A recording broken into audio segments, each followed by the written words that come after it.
Ever wonder why you can haggle for a discount on a t-shirt but not on a cinema ticket? You can thank Alfred Marshall.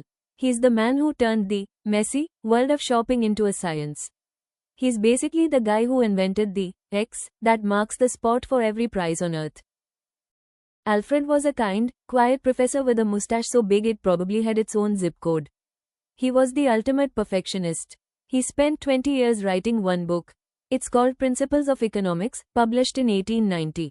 Most of us can't even finish a 90-second reel, but this guy spent 2 decades making sure his math was perfect so your economics teacher would have something to torture you with a century later.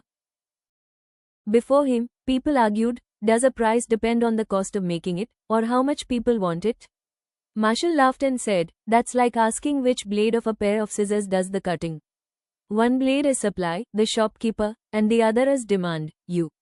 Where they cross is the price you pay. He called this the equilibrium, the sweet spot of the market.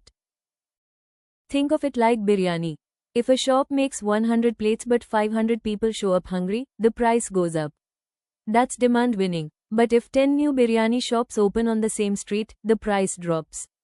That's supply winning. Marshall also gave us elasticity, which is just a fancy word for how much will you keep buying if the price goes up?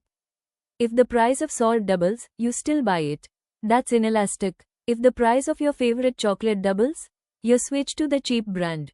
That's elastic. Marshall didn't want to be a celebrity, he wanted to help the poor by making the economy more efficient. He didn't win a Nobel Prize, he died too early, but he won the game of economics forever.